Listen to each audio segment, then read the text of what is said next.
Doctors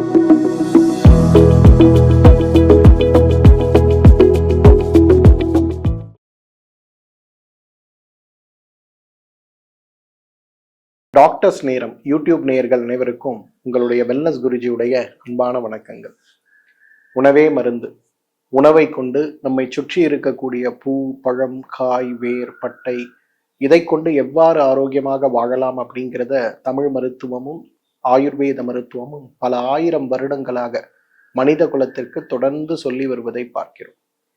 நம்முடைய அறியாமை அப்படிங்கிற ஒரு விஷயம் கடந்த 200 வருடங்களாக நம்மை பீடித்ததுடைய மிகப்பெரிய விளைவாக சாதாரணமாக சமையலறையில் உணவாக பயன்படுத்தக்கூடிய பொருட்களே உடலில் ஏற்படுகின்ற பெருநோய்களை தீர்க்க வல்லது அப்படிங்கிறத மறந்து போன காரணத்தால நிறைய சிரமங்களுக்கு உள்ளாகிறோம். நோய்களுக்கான சிகிச்சைன்னு இன்றைக்கு மருத்துவர்களை நாடி மருந்துகளை நாடி எடுத்து கொண்டிருந்தாலும் கூட நோய்கள் தீரவில்லை, வலிகள் தீரவில்லை. மருந்துகளை சாப்பிட்டு கொண்டிருந்தாலும் கூட ஏன் எனக்கு வலி தீரவில்லைங்கிற கவலையோடே நம்மில் நிறைய பேர் இருக்கும். ஒரு புறம் பொருளாதார இழப்பு, மறுபுறம் உடல் நலமின்மை, மறுபுறம் மனநலமின்மைன்ற ஒரு சிரமத்தோடு போராடி கொண்டிருக்கிறோம். அந்த வகையில இன்றைக்கு நாம் பார்க்கக்கூடிய ரொம்ப முக்கியமான ஒரு கஷாயம் சர்க்கரை நோயாளிகளுக்கு, சர்க்கரை நோயினால் ஏற்படுகின்ற பிறப்புறுப்பில் ஏற்படுகின்ற புண்களுக்கும் வெடிப்புகளுக்கும், தீராமல் இருக்கக்கூடிய வெள்ளைப்படுதல் சார்ந்த நோய்களுக்கும், வெட்டை நோயின்னு சொல்லக்கூடிய வெட்டை முற்றினால் கட்டைன்னு சொல்லக்கூடிய பெரிய அளவுல பாதிப்பு ஏற்படுத்தக்கூடிய நோய்களுக்கும் தீர்வளிக்கக்கூடிய, இன்றைக்கு நவீன மருத்துவத்தால் குணப்படுத்த முடியாதுன்னு சொல்லக்கூடிய பால்வினை நோய்களுடைய சிரமத்தை கூட குறைக்கக்கூடிய கிரந்தி ரணங்கள் தீர சித்திர மூல வேர்பட்டை கஷாயம் அப்படிங்கிறத பற்றி தான் பார்க்க போறோம். இந்த சித்திர மூல வேர்பட்டை கஷாயம் செய்ய தேவையான பொருட்கள் என்னங்கிறத பார்ப்போமா? சுத்தி செய்த சித்திர மூல வேர்பட்டை, நெய், நல்லெண்ணெய், பால். சித்திர மூல வேர்பட்டை கஷாயம் எவ்வாறு செய்யறதுன்னு பார்ப்போமா? முதல்ல அளந்து வைத்திருக்கக்கூடிய தண்ணீர் 300 மில்லியை நான் சேர்க்கிறேன்.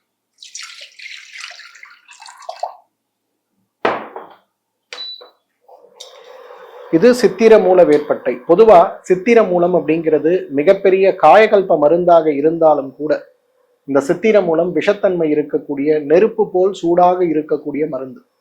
அதனால இந்த சித்திர மூலத்தை 21 நாள் சுண்ணாம்பு தண்ணீரையும் 21 நாள் பசும் கோமியத்திலும் ஊற வைத்து நன்றாக வெயிலில் காய வைத்து உடைத்து பொடித்து சலித்து எடுக்கக்கூடிய சூரணம் தான் இந்த வேர்பட்டை சூரணம். இதை நான் 2 கிராம் அளவுக்கு எடுக்கிறேன். இது கூட ஏற்கனவே அளந்து வைத்திருக்கக்கூடிய பால் ஒரு 50 மில்லி அளவுக்கு சேர்க்கிறேன். தண்ணீருடைய அளவு நம்ம 200 மில்லி வச்சுக்கிறோம்னு வச்சுங்களேன், பாலோட அளவு நம்ம 50 மில்லி வச்சுக்கலாம். அது கூட நல்ல நெய், சுத்தமான நெய், இது 10 மில்லி அளவுக்கு இதுல சேர்க்கணும்.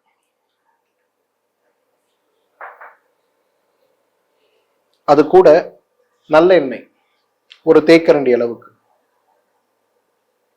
இதையும் சேர்க்கிறேன். ஸோ 4 பொருட்கள் தான் தேவை. இந்த சுத்தி செய்த சித்திர மூல பட்டை அப்படிங்கிறது தான் நம்ம கடையில இருந்து வாங்கணும். நெய், நல்லெண்ணெய், பால், இது 3மே நம்ம வீட்டிலேயே இருக்கக்கூடிய பொருள் தான். இதை தொடர்ந்து பயன்படுத்தும் போது என்ன ஆகும்? நிறைய சக்கரை நோயாளிகளுக்கு பார்த்தோம்னா அவங்களுக்கு அந்த பிறப்புறுப்பில் ஏற்படுகின்ற வலி, எரிச்சல், வேதனை அப்படிங்கிறது சொல்ல முடியாத அளவுக்கு இருக்கும். அதே போல பால்வினை நோய் ஏற்படும் போது பிறப்புறுப்பை சுற்றி ஏற்படுகின்ற கொப்புளங்களும் கட்டிகளும் உட்புறமான தொற்றாக மாறும் போது அடிக்கடி நமக்கு என்ன ஆக ஆரம்பிக்கும்? காய்ச்சல் வர ஆரம்பிக்கும். எப்பொழுதுமே நம்மளுடைய ஆண் குறியிலையோ அல்லது பெண் குறியிலையோ பக்கத்துல ஒரு நெருப்பை வச்சு சூடு வச்சா எப்படி இருக்கும்? அந்த மாதிரி கொதிச்சுக்கிட்டே இருக்கும். சிறுநீர் கழிப்பதுங்கிறது உடல் கழிவு நீக்கம் தான். ஆனா சிறுநீர் கழிப்போதெல்லாம் உள்ள இருந்து அமிலம் வெளிவரக்கூடிய அளவுக்கு ஒரு வலி இருந்தா எப்படி இருக்கும்? அந்த மாதிரி இருக்கும். சக்கரை நோயாளிகளுக்கு மட்டுமல்ல, வெட்டை நோயாளிகள், வெள்ளைப்படுதல் நோயோடு போராடி கொண்டிருக்கக்கூடிய பெண்களும் சரி, அதே வெள்ளைப்படுதலோடு போராடி கொண்டிருக்கக்கூடிய ஆண்களும் சரி. பொதுவா இதுல ஒரு பிரச்சனை என்னன்னா, ஒரு பெண்ணுக்கு வெள்ளைப்படுதல் ஏற்படும் போது கணவன் மனைவி இணையும் போது அது ஆண்களுக்கு பரவுவதும், ஆணுக்கு ஒரு வெள்ளைப்படுதல் ஏற்படும் போது கணவன் மனைவி இணையும் போது அதுக்கு பெண்ணுக்கு பரவுவதும், குறைந்தது வாரம் ஒரு முறை இந்த முயற்சியில் இருக்கும் போது இந்த நோய் தீராத நோயாகவே சிரமப்படுத்தி கொண்டே இருக்கிறத பார்ப்போம். ஆன்டிபயோட்டிக் மருந்துகள், பென்சிலின் சார்ந்த ஊசிகள்னு எது போட்டாலுமே மருந்து எடுக்கக்கூடிய காலங்கள்ல நோயுடைய தன்மை குறைவது போல இருந்தாலும் நாள் ஆக ஆக பார்த்தீங்கன்னா சிரமங்கள் அதிகமாவதை பார்ப்போம். மிகப்பெரிய இந்த நோயை நீக்கக்கூடிய சித்திர மூல கஷாயம் ரெடியாகிவிட்டது.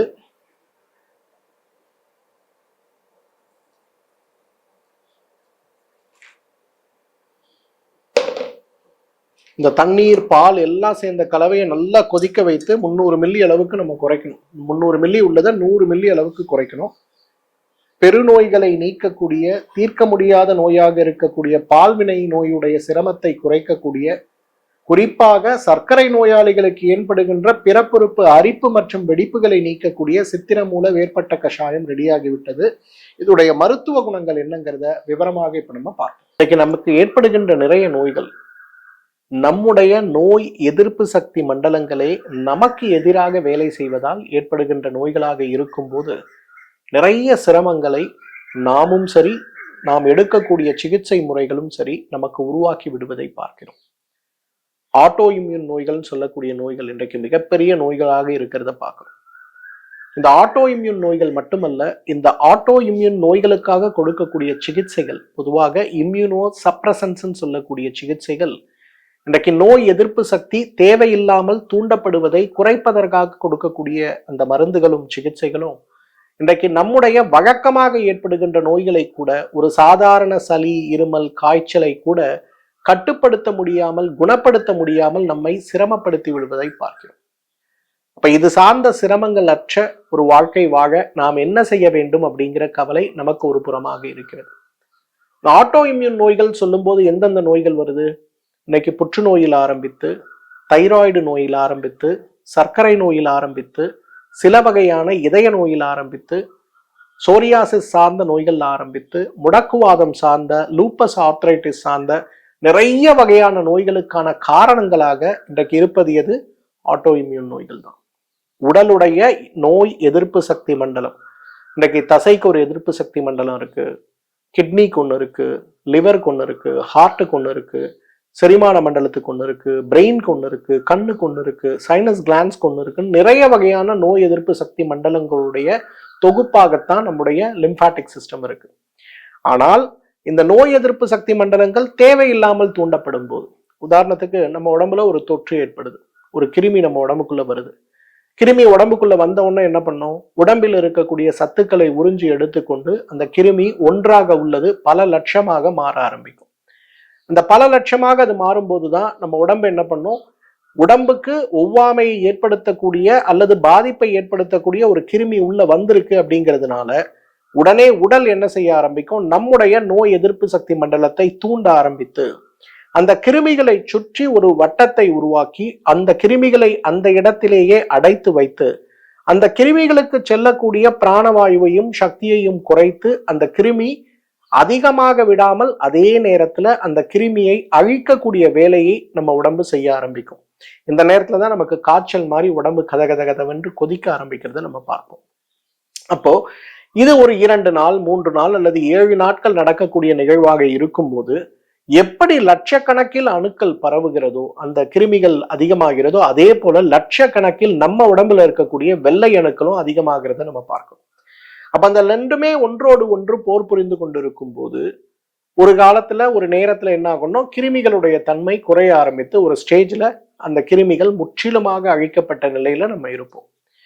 ஆனால் உடல் சில நேரங்கள்ல கிருமிகள் அழிந்ததே தெரியாமல் இன்னும் அணுக்களை மீண்டும் மீண்டும் மீண்டும் உருவாக்கும் போது அது கிருமிகளை அழிப்பதற்கு பதிலாக நம்ம உடம்பில் இருக்கக்கூடிய அணுக்களையே மீண்டும் மீண்டும் அழிக்க ஆரம்பிக்கிறத பார்க்கணும். அப்ப அந்த மாதிரி ஆகும்போது என்ன ஆகும்? உடல் பலவீனம் அடைய ஆரம்பிக்கும். ஒரு பக்கம் வெள்ளை அணுக்களுடைய தேவையற்ற உற்பத்தி அதிகமாகிறது, மறுபக்கம் வெள்ளை அணுக்கள் தன்னைத்தானே அழித்து கொள்ளக்கூடிய ஒரு நிலையும் ஏற்பட்டு விடுவதை பார்க்கிறோம். அப்ப இந்த மாதிரி ஆகும்போது மருந்தாக நாம் கொடுக்கக்கூடிய பெரும்பாலான விஷயங்கள் நேரடியாகவோ மறைமுகமாகவோ இந்த அணுக்களுடைய வளர்ச்சியை கட்டுப்படுத்தாமல் அணுக்களுடைய வளர்ச்சியை இன்னும் அதிகமாக்கக்கூடிய ஒரு நிலை வர்றதுனாலதான் இன்றைக்கு இந்த ஆட்டோ இம்யூன் நோய்கள் சொல்லக்கூடிய நோய்கள் வரும்போது பெரும்பாலும் இன்று வழக்கமாக கொடுக்கக்கூடிய மருந்துகளால் அந்த நோய்களை கட்டுப்படுத்தவே நம்மால் முடிவது கிடையாது. இதுதான் இன்றைக்கு ஆட்டோ இம்யூன் நோய்கள் சொல்லக்கூடிய உடலுடைய எதிர்ப்பு சக்தி காரணிகள் நம்ம உடம்பையே பாதிக்கக்கூடிய நோயாக மாறிவிடுவதை பார்க்கிறோம். அப்ப இந்த நோயிலிருந்து எப்படி நம்ம குணமாக முடியும், எப்படி நம்ம வாழ்க்கை மாற்ற முடியும் அப்படின்னு வரும்போது இதற்குத்தான் ஆயுர்வேதம் 4 விஷயங்களை சொல்லிக் கொடுக்கிறது. முதலாவது கழிவு நீக்கம். இந்த கழிவு நீக்கம்ங்கிறது எவ்வளவு முக்கியம் தெரியுமா? இன்றைக்கு உடல்ல இருக்கக்கூடிய கழிவுகள் நீக்கப்படுவது அப்படிங்கிறது வெறும் உடம்புல இருக்கக்கூடிய மலம் பெருங்குடல்ல இருந்து நீக்கப்படுவது கிடையாது. இந்த லிம்பாட்டிக் சிஸ்டம்ல இருக்கக்கூடிய மாறுதல், தேவையற்ற தூண்டுதலால் இருக்கக்கூடிய அதீதமாக இருக்கக்கூடிய வெள்ளை அணுக்களுடைய எண்ணிக்கை, இறந்து போன அணுக்களுடைய அல்லது செயல்படாமல் இருக்கக்கூடிய கிருமிகள் உடலில் இருக்கும்போது அவற்றை நீக்குவதற்கான முயற்சி, இது எல்லாமே மிகப்பெரிய அளவில் நடப்பதற்கு இந்த டீடாக்ஸ் அப்படிங்கிறது ரொம்ப தேவை. இரண்டாவது பேசிக் மெட்டபாலிக் ரேட்ல இருக்கக்கூடிய மாறுதல். உடல்ல வளர்சிதை மாற்றம் ரொம்ப அதிகமாகும் போது அணுக்களுடைய உற்பத்தி அதிகமாகி உடல் செலுத்தக்கூடிய தேவையற்ற அந்த சத்துக்கள் எல்லாமே மாற்றம் அடைந்து விடுவதை நம்ம பார்க்கிறோம். அப்ப அந்த தேவையற்ற மெட்டபாலிக் ரேட்டை குறைக்க வேண்டும் அப்படின்னா உடல்ல இருக்கக்கூடிய இன்ஃப்ளமேஷன் சொல்லக்கூடிய அழற்சியை நம்ம குறைக்கணும். அப்ப இன்ஃப்ளமேஷன் சொல்லக்கூடிய அழற்சியை நம்ம குறைக்கணும் அப்படின்னா உடலுடைய சூடை குறைக்கணும். இப்போ உடலுடைய சூடை குறைக்கணும் அப்படின்னா உடல்ல தேவையற்று இருக்கக்கூடிய அந்த நெருப்பு மாதிரி எரியக்கூடிய அந்த சூடு தன்மையை நம்ம குறைத்தோம்னா இன்ஃப்ளமேஷன் குறையும். இன்ஃப்ளமேஷன் குறைஞ்சா பேசிக் மெட்டபாலிக் ரேட்ல மாற்றம் வரும். பேசிக் மெட்டபாலிக் ரேட்ல மாற்றம் வருதுன்னா தேவையற்ற வெள்ளை அணுக்களுடைய உற்பத்தி வராது. இது 2வது முறை. 3வது வழி என்ன இந்த தேவையற்ற ஆட்டோ இம்யூன் நோய்களை குறைக்கணும்னா அன்வான்ட் ட்ரிகர்ஸை நம்ம முதல்ல குறைக்கணும். பொதுவா நம்ம ஒரு இனிப்பு சாப்பிட்றோம், ஒரு காரம் சாப்பிட்றோம் அப்படின்னா நாக்குல அது பட்ட உடனேயே உடம்புல இருக்கக்கூடிய உமிழ்நீரோடு சேர்ந்து அது வயிற்றுக்குள்ள போகும்போது அந்த உமிழ்நீரோட உள்ள போய் அது விழுந்த உடனேயே பாத்தீங்கன்னா நமக்கு உடம்பு அதுல வேலை செய்ய ஆரம்பிக்கும். அப்போ அந்த உணவுல இருக்கக்கூடிய ஒவ்வாமை காரணிகள், உதாரணத்துக்கு நமக்கு பால் ஒத்துக்காது, நீங்க பால் குடிக்கிறீங்க, அப்ப என்ன ஆகும், அது வயிற்றுக்குள்ள போய் விழுந்த உடனே அங்க இருக்கக்கூடிய தேவையற்ற ரிசப்டாஸ் வேலை செய்ய ஆரம்பிச்சு வயிற்றுல அப்படியே அந்த பாலை ஒரு கலக்கி ஒன்று வாந்தியா அதை கொண்டு வர முயற்சி செய்யும், இல்லை பேதியா கொண்டு வர முயற்சி செய்யும். அந்த மாதிரி நோன் அலர்ஜிஸ் ஏதாவது இருக்கான்னு பார்த்து அந்த நோன் அலர்ஜிஸை குறைச்சி தேவையில்லாம ஆட்டோ இம்யூன் ஃபேக்டர்ஸ் அந்த இடத்துல ட்ரிகர் ஆகாம பார்த்துக்க வேண்டிய ஒரு முயற்சி அப்படிங்கிறது 3வது. 4வது ரொம்ப இம்பார்ட்டன்ட், இந்த மாதிரி ஆட்டோ இம்யூன் நோய்களுக்கு வெறும் உணவு வாழ்வியல் முறை மட்டும் காரணம் இல்லை, மன அழுத்தமும் மிகப்பெரிய காரணம். இன்னைக்கு நம்ம எந்த அளவுக்கு டென்ஷனா இருக்கோம், எந்த அளவுக்கு மன அழுத்தத்துல இருக்கோம், எந்த அளவுக்கு கோவப்படுறோம், எந்த அளவுக்கு டிப்ரெஷன்ல இருக்கோம், இது எல்லாமே நமக்கு பெரிய அளவுல உடல்ல மாற்றத்தை கொடுக்கக்கூடியது. இந்த பெரிய அளவில் ஏற்படுகின்ற மாற்றங்கள் அப்படிங்கிறது மிகப்பெரிய அளவுல இன்றைக்கு மன அழுத்தமாக மாறும்போது அது கார்டிசோல் சார்ந்த ஹார்மோன்களை தேவையில்லாமல் தூண்டும் போது, கார்டிசோல் சார்ந்த ஹார்மோன்கள் அதிகமாகும் போது, இன்சுலின் ரெசிஸ்டன்ஸ் சார்ந்த காரணிகள் உடல்ல அதிகமாகும் போது உடல் அளவுல செயல்பாடுல மிகப்பெரிய ஒரு இம்பேலன்ஸ் ஏற்படுவதை பார்க்கிறோம். உண்மையிலே உங்களுக்கு சர்க்கரை நோய் கிடையாது, ஆனா high cortisol level insulin influence பண்ணும்போது உங்களுக்கு சர்க்கரை இருப்பது போல உடல்ல அறிகுறிகள் இருக்கும்.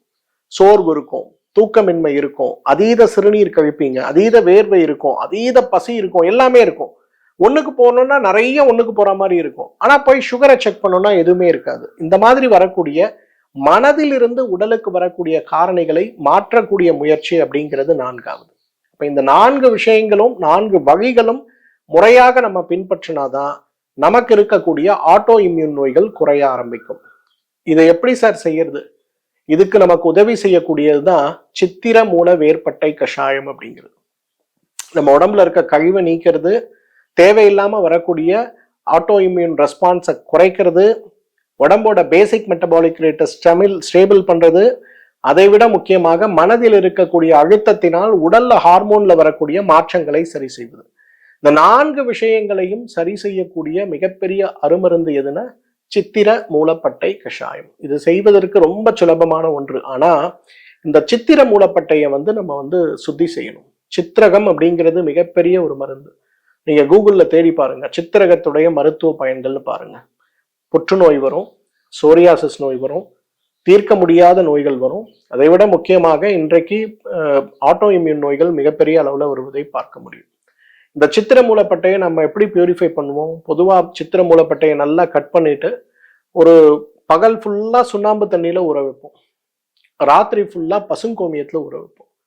காலையில 6ல இருந்து சாயந்தரம் 6 வரையிலும் சுண்ணாம்பு தண்ணி, ராத்திரி 6ல இருந்து அடுத்த நாள் காலையில வரையிலும் கோமியம், திருப்பி அடுத்த நாள் இது, திருப்பி அது நாள் இது. இந்த மாதிரி 21 பகல் சுண்ணாம்பு தண்ணியிலையும் 21 இரவு பசுங்கோமியத்திலும் ஊற வச்சிருவோம். அதுக்கப்புறம் அதை எடுத்து நறுக்கி வெயில்ல போட்டோம்னா காய்ந்து சுத்தமான பிறகு எடுக்கக்கூடிய அந்த சித்திர மூலப்பட்டை அந்த கஷாயத்தை இதை ரொம்ப அழகா செய்யலாம், வீட்டில் செய்யலாம். சுத்தி செய்யப்பட்ட சித்திர மூலப்பட்டையை ஒரே ஒரு தேக்கரண்டி 1 ஸ்பூன் எடுத்துட்டு ஒரு 300 மில்லி தண்ணியில போட்டு அது கூட ஒரு 50 மில்லி அளவுக்கு பால் சேர்த்து நல்லா கொதிக்க வச்சுட்டு வடிகட்டி எடுக்கக்கூடிய கஷாயத்துல ஒரு 1/2 ஸ்பூன் நெய் சேர்த்து 1/2 ஸ்பூன் நல்லெண்ணெய் சேர்த்து காலை ஒருவேளை மட்டும் உணவுக்கு முன்பு அப்படிங்கிற மாதிரி நம்ம சாப்பிடலாம், அல்லது காலை இரவு உணவுக்கு முன்புங்கிற மாதிரி சாப்பிடலாம்.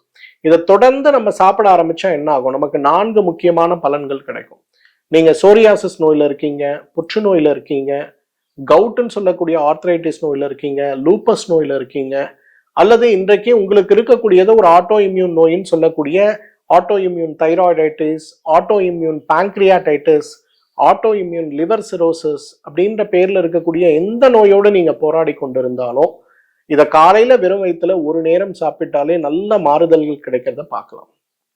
சர்க்கரை நோயாளிகள், குறிப்பா கடுமையான சர்க்கரை நோயோடு இருந்து இன்சுலின் சார்ந்த ஊசிகளை போட்டு கூட கட்டுப்படாத சர்க்கரை நோயோடு போராடி கொண்டிருப்பவர்கள் நீங்க யார்களா இருந்தாலும் அதோட மிகப்பெரிய பக்க விளைவு என்ன, மேக ரணம்னு சொல்லுவோம். அதாவது கால்களில் ஏற்படுகின்ற ஆறாத புண்கள், குறிப்பா காலுடைய கட்டவரலுக்கு கீழே ஏற்படுகின்ற புண்கள், பிறப்புறுப்பில் ஏற்படுகின்ற வெடிப்புகள், கடுமையான பிறப்புறுப்பில் ஏற்படுகின்ற அரிப்பு, சொரிஞ்சி சொரிஞ்சி பிறப்புறுப்பே வெடித்து போய் காயம் ஏற்படக்கூடிய அளவுக்கு இருக்கக்கூடிய மாற்றங்கள், இந்த மாதிரி மாற்றங்களோடு போராடக்கூடியவர்களாக நீங்கள் இருந்தாலும் கூட இந்த சித்திரக மூலவேர் கஷாயத்தை நம்ம எடுக்க ஆரம்பிச்சோம்னா அந்த தீர்க்க முடியாமல் இருக்கக்கூடிய புண்களும் சரி, தீர்க்க முடியாமல் இருக்கக்கூடிய மேக விரணங்களும் சரி, மிகப்பெரிய அளவில் மாற்றம் ஏற்பட்டு விடுவதை நம்ம பார்க்க முடியும். அதே போல நிறைய புற்றுநோயாளிகளுக்கு ஒரு மிகப்பெரிய சிரமம் என்னன்னா, உடம்புல காயங்கள் ஏற்படும் போது அந்த காயங்கள் ஆறுவதை நம்ம பார்க்கவே முடியாது. எவ்வளவு முயற்சி செய்தாலும் இந்த காயங்கள் ஆறாத காயங்களாக இருந்து நம்மை சிரமப்படுத்தக்கூடிய ஒரு நிகழ்வு இருக்கும்போது அந்த காயங்களை குணப்படுத்த நாம் எடுக்கக்கூடிய முயற்சிகள் என்னங்கிற ஒரு கேள்விக்குறி வருது இல்லையா? இந்த கேள்விக்குறி ரொம்ப கவனத்தோடு நம்ம பார்க்கணும். ஏன்னா புற்றுநோய் வந்தது, அறுவை சிகிச்சை செய்யறோம், குணமாயிடுச்சு, ஆனா காயங்கள் ஆறல. அந்த காயங்கள் வலி ஒரு பக்கம் இருக்கும், நீர் வடிவது ஒரு பக்கம் இருக்கும், மிகுந்த சிரமத்தோடு போராடக்கூடிய ஒரு நிலையில நாம் இருக்கும்போது அந்த காயங்களை ஆற்ற நமக்கு உதவி செய்யக்கூடிய அருமருந்து எது அப்படின்னு பாத்தீங்கன்னா இன்னைக்கு நிச்சயமாக இந்த சித்திர மூலப்பட்டை கஷாயத்தை நம்ம சொல்ல முடியும். இன்னைக்கு பெண்களுக்கு நிறைய பேருக்கு பிறப்புறுப்பில் ஏற்படுகின்ற வெள்ளைப்படுதல் சார்ந்த சிரமங்கள், அதுவும் துர்நாற்றம் இருக்கக்கூடிய வெள்ளைப்படுதல் ஏற்படும் போது அந்த பெண்கள் நிறைய சொல்லுவாங்க, சார் ஒரு முறை நான் டாய்லெட் போயிட்டு வந்தேன்னா இந்த வாசனை எனக்கு உணவே சாப்பிட முடியாத அளவுக்கு உமட்டலை ஏற்படுத்துகிறது. கணவனும் மனைவியும் நாங்கள் சேர்ந்தே பல வருடங்கள் ஆகிறது. ஏன்னா இந்த வெள்ளைப்படுதல்ல ஏற்படுகின்ற துர்நாற்றம் எங்க 2 பேருக்குள்ள ஒரு விவாகரத்துக்கு போகக்கூடிய அளவுக்கு மாற்றத்தை கொண்டு வந்து விட்டது. எவ்வளவோ மருந்துகள், மாத்திரைகள், எவ்வளவோ விஷயங்கள் நாங்கள் செய்தாகிவிட்டது, ஆனா பிரயோஜனம் இல்லாத ஒரு சூழலா இருக்குன்னு சொல்லக்கூடிய அளவுக்கு இன்றைக்கு துயரத்தில் இருக்கக்கூடிய பெண்களுக்கு மிகப்பெரிய அளவில் உதவி செய்யக்கூடிய ஒரு மருந்து தான் இந்த சித்திர மூலப்பட்டை கஷாயம்னு சொல்லலாம். இதை விட எல்லாத்தை விட முக்கியமானது என்னன்னா, பெண்களுக்கு மட்டும் இன்னைக்கு வெள்ளைப்படுதல் ஏற்படுவதில்லை, ஆண்களுக்கும் இன்றைக்கு வெள்ளைப்படுதல் ஏற்படுவதை பார்க்கிறோம். சிறுநீர் கழிக்கும் போது விந்து சிறுநீரோடு சேர்ந்து வெளியில் போகக்கூடிய ஒரு நிலை இருக்கிறத பார்க்கணும். அந்த மாதிரி வெளியில போகும்போது என்ன ஆகும், உங்களுக்கு உடல் பலவீனமாகி கொண்டே போகும். ஒரு 3 மாதம் கழித்து நம்ம பார்க்கக்கூடிய நபர் நம்மளை கேட்பாங்க, என்னங்க ரொம்ப இழைச்சிட்டீங்க, உடம்பு ஏதாவது சரியில்லையா, சுகர் வந்திருக்கான்னு கேட்பாங்க. ஃபர்ஸ்ட் ஒருத்தர் கேட்கும்போது நம்ம இதை பத்தி கவலைப்பட மாட்டோம். ஆனா 2 பேர், 3 பேர், 5 பேர், 10 பேர் கேட்கும்போது மனதுல ஒரு கவலை வர ஆரம்பிக்கும். ஐயோ என்னமோ நம்ம உடம்புல பிரச்சனை இருக்கு போல இருக்கே. போய் எல்லா பரிசோதனையும் செய்வோம், எல்லாமே நார்மலா இருக்கும், ஆனா உடம்பு மட்டும் இழைச்சிட்டே இருக்கும். நமக்கும் சோர்வு தட்ட ஆரம்பிக்கும், காலையில எழுந்துக்க முடியாது. காலையில பிரேக்ஃபாஸ்ட் சாப்பிட்டோம்னா 1/2 மணி நேரமாவது தூங்கலாமான்னு தோணும், மதிய உணவு சாப்பிட்டோம்னா தூங்கலாமான்னு தோணும். இந்த மாதிரி தூக்கம் திரும்ப திரும்ப திரும்ப வந்து கொண்டே இருக்கும். சோர்வோடவே நாள் முழுவதும் போராடி கொண்டிருப்போம். இது வெட்டை நோயின் பேரு. வெட்டை முற்றினால் கட்டைன்னு சொல்லக்கூடிய அளவுக்கு உடம்பை பலப்படுத்தக்கூடிய மோசமான நோய்கள்ல ஒன்றுதான் வெட்டை நோய். வெட்டை நோயோடு போராடி கொண்டிருக்கக்கூடிய ஆண்கள் யாராக இருந்தாலுமே உங்களுக்கும் இந்த சித்திர மூலப்பட்டை கஷாயம் ஒரு மிகச்சிறந்த மருந்துன்னு சொல்லலாம். சித்திரம் முறையாக சுத்தி செய்த சித்திர மூலம் 3 கிராம் அளவுக்கு எடுத்து 300 மில்லி தண்ணீரில் இட்டு நன்றாக கொதிக்க வைத்து 100 மில்லியாக குறைக்கப்பட்டு அது கூட கொஞ்சம் நெய், கொஞ்சம் நல்லெண்ணெய், கொஞ்சம் பால் சேர்த்து காலை வெறும் வயிற்றில் சாப்பிடுகின்ற ஒரு வழக்கத்தை மட்டும் வைத்துக் கொண்டாலே இந்த ஆட்டோ இம்யூன் நோய்கள்ல இருந்து, பிறப்புறுப்பில் ஏற்படுகின்ற நோய்கள்ல இருந்து, வைரல் தொற்றினால் ஏற்படுகின்ற நோய்கள்ல இருந்து, பெண்களுக்கும் ஆண்களுக்கும் ஏற்படுகின்ற வெள்ளைப்படுதல் சார்ந்த நோய்களிலிருந்து, கணவன் மனைவி சேர்ந்தாலே உடனே அரிப்பு, அந்த இடத்துல எரிச்சல், கடுமையான துயரத்தோடு போராடி கொண்டிருக்கிறேன் சொல்லக்கூடிய நிலை வரை இருக்கக்கூடிய நோய்களுக்கு நல்ல தீர்வாக இது இருக்கும். ஆனா சித்திர மூலப்பட்டையை முறையாக சுத்தி செய்துதான் நம்ம பயன்படுத்தணுமே தவிர இல்லைன்னா பயன்படுத்தக்கூடாது. எல்லாரும் சொல்லுவாங்க, நாங்க எங்க சார் சுண்ணாம்பு தண்ணியிலையும் கோமியத்துக்கும் போறது. இதற்கு இணையாக சுலபமாக நாம் என்ன பண்ணலாம் அப்படின்னு பார்த்தோம்னா பிரிட்ஜி மாத்திரைகள். இந்த பிரிட்ஜி மாத்திரைகளை பற்றி நிறைய முறை நான் பேசியிருக்கேன். நோய் எதிர்ப்பு சக்தி சார்ந்த நோய்கள்ல இருந்து இன்றைக்கு நேரடியாக மறைமுகமாக சர்க்கரை நோயினால் ஏற்படுகின்ற பக்க விளைவுகளிலிருந்து பிறப்புறுப்பில் ஏற்படுகின்ற நோய்கள் வரை அனைத்தையுமே தீர்க்கக்கூடிய மிகச்சிறந்த மருந்து எதுனா பிரிட்ஜி மாத்திரைகள் தான். இந்த பிரிட்ஜி கேப்சூல் காலை 1, இரவு 1 உணவுக்கு முன்புங்கிற மாதிரி குறைந்தது 6 மண்டலங்கள் தொடர்ந்து சாப்பிடும்போது ஆட்டோ இம்யூன் நோய்கள்ல ஆரம்பித்து தீர்க்க முடியாத வகைப்பாட்டியல்ல உள்ள நோய்கள் வரை, இன்றைக்கு புற்றுநோயோடு போராடி கொண்டிருந்தாலும் கூட புற்றுநோயுடைய பக்க விளைவுகள் வரை அனைத்தையுமே நல்ல வகையில மாற்றி ஆரோக்கியத்தை மேம்படுத்தக்கூடிய அருமருந்தாக இந்த சித்திர மூல கஷாயம் அல்லது பிரிட்ஜி கேப்சூல் நமக்கு உதவும். அப்படிங்கிறத நம்ம புரிஞ்சு பயன்படுத்தணும்னா நம்மாலும் பல்லாண்டு காலம் ஆரோக்கியமாக வாழ்ந்திட முடியும். இந்த வீடியோ சார்ந்த கேள்விகள் ஏதாவது இருக்கு, சந்தேகங்கள் இருக்குன்னா கமெண்ட் செக்ஷன்ல என்னோட ஷேர் பண்ண முடியுமான்னு பாருங்க. அது மட்டும் இல்ல, இந்த வீடியோவை உங்களோட கம்யூனிட்டி, உங்களுடைய நண்பர்கள், உறவினர்கள், சோசியல் மீடியா குரூப்ல ஷேர் பண்ண முடியுமான்னு பாருங்க. மீண்டும் சந்திப்போம். நன்றி, வணக்கம்.